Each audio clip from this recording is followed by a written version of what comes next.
You know what no one warns you about? That parenting can be a long con.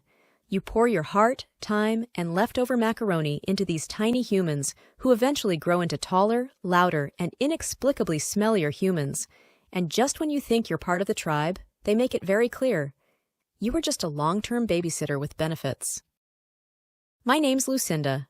I'm 52, I love vintage mystery novels, mid-afternoon wine, and I've been married to Silas for 20 years, long enough to survive 4 versions of Facebook and 3 different stepmom stereotypes. When we got together, Dante and Bryant were still learning to tie their shoes and wipe properly. I helped with both. You're welcome, gentlemen. In addition to my 2 stepsons, Bryant and Dante, my husband Silas and I decided to go for the full Brady Bunch experience. We added 3 more to the mix: Kenneth, Matthew, and Tina. I've been raising Bryant and Dante since they were 6 and 3, so by the time our biological kids showed up, I was already running a small, loud, snack-consuming empire. For reference, the lineup goes: Bryant, 26, Dante, 23, Kenneth, 21, Matthew, 20, and Tina, 18. Yes, I know their age is better than my own birthday. And no, I haven't had a quiet moment since 2002. I raised Dante, kissed skinned knees, coached him through breakups, cheered at every mediocre soccer game like he was Pelé. And now he's getting married. Or, more precisely, he's throwing a wedding so intimate that apparently stepmothers don't count as family. I found out I wasn't invited to Dante's wedding at Silas's 56th birthday dinner.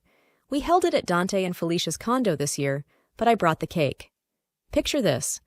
I'm passing around Dante's favorite vanilla cake, homemade by the way, and our youngest daughter Tina chirps about dress shopping. "Mom and I are going to find something cute in the city," she says. Innocent, hopeful, sweet. Felicia, Dante's fiancée, an HR manager with the emotional range of a scented candle, gives Dante this look. You know the one. The should I say it or will you? Look that only ends in one of 2 ways: betrayal or a dagger tucked inside a velvet compliment. And Dante, God love him, the coward, says, "Actually, we're keeping the wedding really small, just immediate family and close friends." I laughed. I genuinely thought he was joking. I've been there since he was 3. That's 2 decades of sandwich cutting, school pickups, and pretending to care about Fortnite. Then Felicia turns to my daughter and seals it with, "Lucinda isn't going. You know, we're just keeping it to real family." Real family. Silas nearly choked on his cake. Matthew dropped his fork. Kenneth looked like he was about to launch into a courtroom drama monologue. And Tina? Tina was a little firecracker. So, what's she supposed to do? Watch the live stream from the pantry? It wasn't even a decision made months ago. No, this wasn't an oversight. This was a conscious retraction, a surgical social snip. Felicia confirmed it. We just decided. Like I was a coupon they didn't want to redeem. And that's when the tectonic plates of our family began to shift. The funny thing about betrayal is how it doesn't hit you all at once. It drips. A slow, methodical leak right above your bed at 3 a.m. when you're already too exhausted to move. That dinner ended with more tension than the last 10 minutes of a hostage movie. Nobody touched the cake after that. Even Silas just stared at his plate like it had personally offended him. The ride home was silent. Silas gripping the steering wheel like it owed him money. Tina kept checking on me in the rearview mirror like I was a malfunctioning Roomba about to go rogue. I didn't cry that night. Instead, I went into the garage and scrubbed the already clean floor. It felt like the only thing in my life I could control, dirt. At least dirt is honest. Dirt doesn't pretend you're family for 20 years, then uninvite you because it wants a more aesthetic guest list for Instagram. I raised Dante. Not biologically, sure. But emotionally? I was there when he had night terrors. I helped him memorize flashcards for his math finals. I taught him how to parallel park. And apparently, none of that makes you real family. Silas tried to play diplomat. Poor man was in emotional Switzerland. "I think he's just trying to navigate Felicia's expectations," he said, like that explained anything. "Oh, I'm sorry. Are Felicia's expectations forged in stone tablets from Mount Passive Aggressive?" It wasn't just about not being invited. It was the casual cruelty of it all, like I was a utility, like I came with the house, and now they were ready for an open floor plan without me. The next morning, Matthew came into the kitchen and sat down with the seriousness of someone about to confess to murder. "If you're not going, I'm not going." I blinked. "Matthew, don't." "I'm serious, Mom. Screw that. It's messed up." "Don't say screw in front of your sister."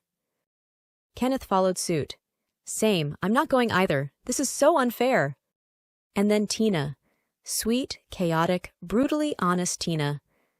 She threw her arms around me and said, "They can keep their boring beige wedding. I'm not watching my mom be erased."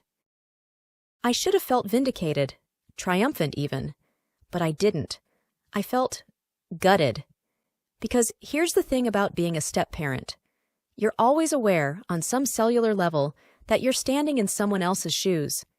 Even when they fit. Even when you broke them in over years and years of thankless walking.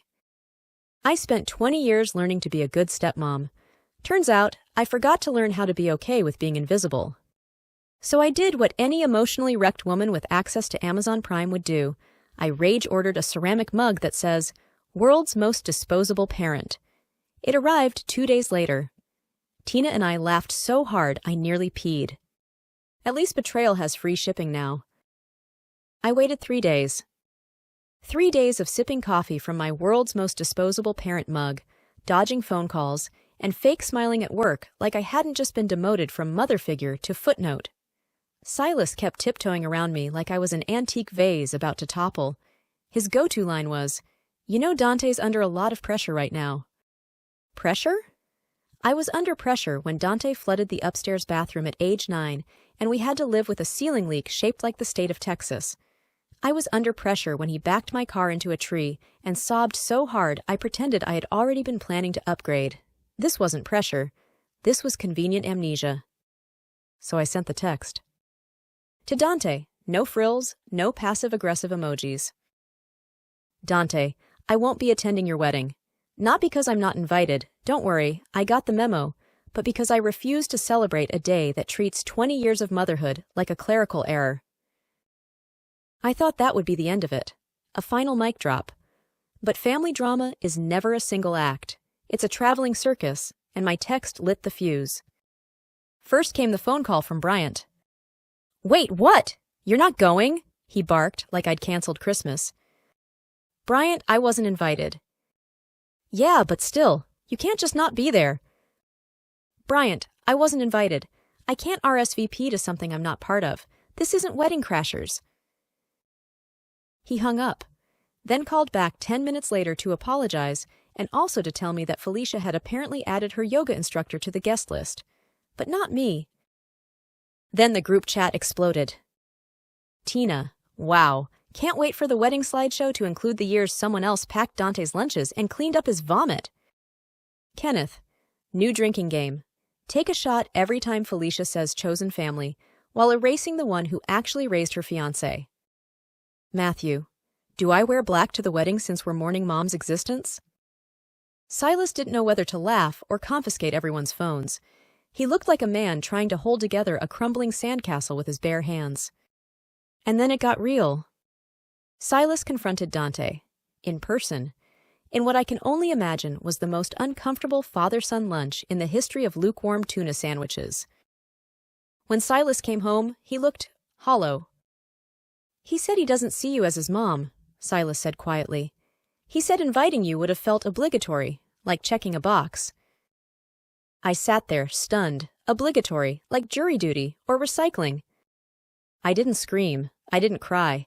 I poured myself a glass of red wine at 2:15 p.m. like a suburban gladiator and said, "Fine." But inside, something clicked. Not broke. Not shattered. Clicked.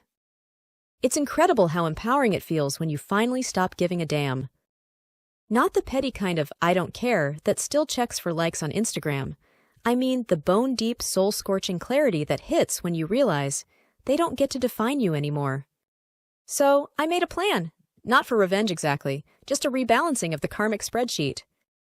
First, I RSVP'd yes to another wedding that weekend. A coworker I barely knew, whose only crime was inviting me without caveat. I even bought a bright blue dress for it. Petty? Maybe. Symbolic? Absolutely. Then I made a post. Just a simple, open letter. No names, no call-outs, but enough detail that every relative with a family tree could trace it back to the source. It's wild how someone can be in your life for 2 decades, help raise you, show up for the big and small moments, and still be considered not family when it's time for cake and vows. To all the step-parents out there who love without recognition, who nurture without titles, you matter, even if the invitation gets lost somewhere between real and technicality. Within an hour, I had 47 comments, half from fellow step-parents, half from extended family who had no idea I wasn't invited to Dante's wedding. Within 2 days, the wedding guest list looked like a buffet table after someone shouted, "Salmonella!" Apparently, it's hard to justify only family and close friends when you've got room for a cousin who once lit a backyard on fire and a coworker you only talk to during fantasy football. Bryant backed out. So did 2 of Silas's sisters. Even Silas's mother, who once introduced me at a barbecue as the woman who overcooks the turkey, texted me a heart emoji and said she was re-evaluating the RSVP. Then came the email. Subject: Hope we can talk. From Dante. I didn't open it. I forwarded it to Tina, who responded with, "LOL, hope you can choke." Not the mature response, but God, it felt good to laugh again. Meanwhile, I spent that wedding weekend dancing with strangers, eating shrimp I didn't have to help cook, and drinking champagne while a real DJ, not a cousin with a Bluetooth speaker, played September by Earth, Wind and Fire. At some point, someone asked me, "So what does your family think about you missing the other wedding?" And I smiled, not sad, not bitter, just done. They think what they want, I said, but I finally remembered what I think. It's funny. I used to fantasize about giving a toast at Dante's wedding. I even had lines rehearsed. Nothing too weepy, just something heartfelt. A little joke about how he used to put grapes up his nose, followed by a tender nod to how proud I was of the man he'd become. Turns out I never needed a toast. Because what I got instead was something no microphone or overpriced centerpiece could match: the truth. In the weeks after the wedding that wasn't for me, the family found its new shape. Bryant started stopping by, just because, like he needed to recalibrate what home felt like. Tina declared herself my ride or die, and began calling me Lucinda the Matriarch in the most obnoxious royal accent possible. Kenneth, quiet as ever, handed me a card one morning that simply read, "You're my mom, the rest is noise."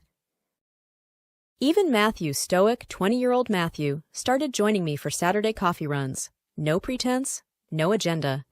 Just 2 people who'd been through a storm and come out with matching scars. And Silas? He didn't try to fix it. For once, he didn't try to smooth things over. Instead, he held my hand on the porch one evening, stared out at the yard he used to mow with Dante, and said, "I'm so sorry." Not for Dante, not on Dante's behalf, just sorry for me, for what I gave, for how it ended. And I think that mattered more than any wedding invite ever could. As for Dante and Felicia? They got married, I assume. No pictures were shared, no thank you notes sent. The silence was louder than any argument we could have had. But silence, as it turns out, is sometimes a gift. Because in the quiet, I got to hear my own voice again. The one that had been muted under years of compromise, self-erasure, and playing the role of the good sport. That version of me, she's gone, buried somewhere between a ghosted invitation and a green dress with wine stains. The new version? She signs her texts, "Love your favorite stepmom," with 0 shame. She reclaims Mother's Day like a holiday invented in her honor. She even throws dinner parties now, not for obligatory family, but for the ones who choose her. Friends, kids, strays who wandered into her life and stayed. So no, I didn't give a toast at Dante's wedding. But one night, a few weeks later, we had our own little gathering at the house. Tina, Kenneth, Matthew, Bryant, and Silas. And somewhere between dessert and the second bottle of wine, Tina stood up and clinked her glass with a fork. "I'd like to make a toast," she said, holding her glass high. to the woman who showed up for us every day, who held our heads when we were sick, cheered from the sidelines, took the brunt of our teenage rage, and loved us like it was her actual job. You weren't just invited, you built the damn guest list. Everyone raised their glasses. I laughed. I cried a little. Then I said something completely on brand. Wow, all this and I didn't even have to pay for catering. We all laughed, and for the first time in a long time I felt full, not just from the meal, but from something deeper, something warmer. Love, chosen and earned. And this time, I invited myself. It came quietly, like most betrayals do, not with a bang, but a buzz. A message from a cousin I hadn't spoken to in years. Let's call her Amanda, because of course it was an Amanda. She sent me a screenshot. No greeting, no fluff. Just a text thread from Felicia's Bachelorette group chat. It read, Felicia, I know this sounds awful, but I just can't picture her there. She's not his mom. She's fine, I guess. But it's our day, and I don't want to feel fake. Bridesmaid. Ugh, totally fair. You don't want her acting like mother of the groom when she's really just like his dad's second wife. Felicia. Exactly. Plus she gives off weird vibes, like she wants credit for raising him. It's not her moment. And that was that. No logistical excuse, no tight guest list, no mix-up or miscommunication. Just the unvarnished truth. She didn't want me there because she didn't see me. Not as family, not as a parent, not as anything more than an inconvenient footnote in her Pinterest-perfect ceremony. I stared at that screen for a long time. Then I laughed. Not a bitter, villain origin story laugh. Just a tired, head-shaking chuckle at the absurdity of it all. Because in the end, it was never about me. Not really. It was about someone else's comfort, someone else's control, someone else's fragile fantasy of what family is supposed to look like when no one's allowed to complicate the narrative. And I am a complication. I loved a child I didn't give birth to. I stayed through tantrums and triumphs, through slammed doors and quiet milestones. I was never the mother, but I mothered. And for some people, that's a role too complex to fit on a wedding program. So no, I wasn't invited. Because I made myself too visible in a role designed to be invisible. Because I loved too loudly in a space they wished I'd tiptoed through. Because I mattered more than they were willing to admit, and that truth was uncomfortable. But here's the thing about people like me. You don't get rid of us by revoking an invitation.